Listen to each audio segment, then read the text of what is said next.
And now, Cincy Jungle proudly presents Sorry If I Spit When I Speak, hosted by Daddy-O McDuck and Dr. Hoji, the Electric Smoji. Evil, why have you engulfed so many hearts? Evil. Hello and welcome to another episode of Sorry If I Spit When I Speak. In this episode, we want to preview the Bengals' two games versus the Steelers in 2015. Last year, the Bengals got swept by Pittsburgh in large part because they gave up huge plays to Steelers receivers. In their first meeting on December 7, Cincinnati gave up 350 passing yards to Ben Roethlisberger, including a 94-yard touchdown to Martavis Bryant that put the game away in the fourth quarter. Then, in the last game of the season, on December 28, we gave up 317 yards to Roethlisberger, including a back-breaking 63-yard touchdown to Antonio Brown in the fourth quarter. Brown also added a 71-yard punt return earlier in the game. So, Hoji, will anything be different this year? Well, while the real source of our problems against the Steelers is something much, much deeper, something I'm going to discuss shortly, I do think we'll do better against the pass, Daddy-O, because our secondary is about to take the next step. It's about to be in the conversation for the best in the league. I'm talking right up there with the Seahawks. Look, Dre Kirkpatrick is to football what solar used to be for energy. There was a time when solar began, it was like a little stunt using like mirrors and stuff. No one took it seriously. Now, it's promising to become the most important source of energy on Mother Earth. Kirkpatrick went from a little used backup to maybe our best corner, Darqueze Dennard. In his second year, this guy's ready to break out. Adam Jones, he's having a great camp. Our rookies, I'm talking Josh Shaw, I'm talking Deron Smith, I'm talking the undrafted Troy Hill. These guys have looked great in camp and the preseason. Meanwhile, Terrence Williams is almost 37. He's gone. And then, even more good news, the oft-injured Leon Hall is going to slowly see his role reduce. That we're getting younger, we're getting more athletic, feistier, dare I say spicier. Above all, though, the key to shutting down the Steelers' passing game, Daddy-O, is one man by the name of George Iloka, the best young safety in the league. Oh wow, that's quite a statement. I mean, he's a future superstar, Daddy. Even a 4-year-old knows that. All right, well, okay, Hoji. What, you don't believe me? No, I didn't say that. What are you doing, Hoji? Oh, I'm only calling Meadow Sunshine Preschool again to settle yet another debate with you. Hello? Hi, Melissa. I wanted to talk about Bengal safety George Iloka. Okay, but it's gotta be snappy. I have a pretty busy schedule today. So, where do you rank Iloka? Oh, he's definitely on the verge of being an elite safety. Last year, opposing quarterbacks had a QBR of 38.6 against Iloka.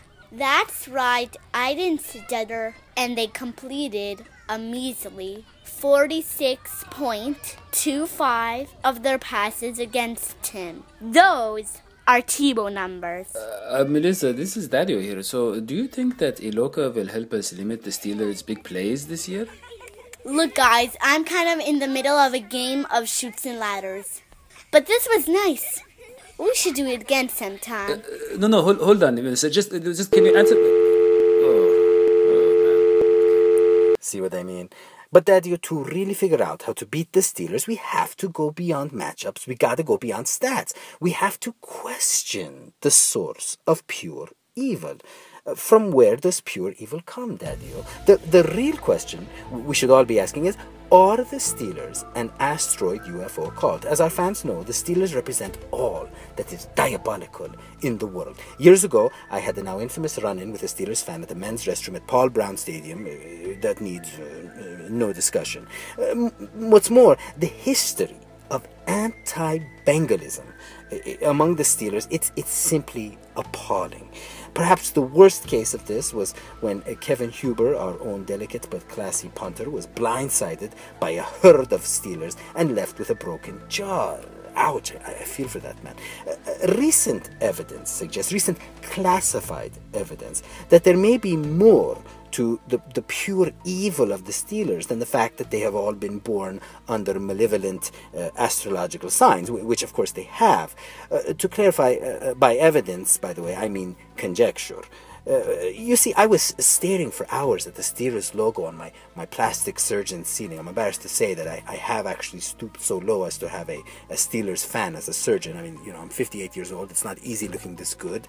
But anyways, the 3 stars in the logo do not, in fact, represent the Death Star as we once thought. They are instead what mathematicians called hypocycloids, which are plane curves that result from the movement of one circle inside another. In fact, columnist Greg Easterbrook calls the Steelers the hypocycloids. The Steelers claim that their team logo comes from the steel mark logo. Yeah, right.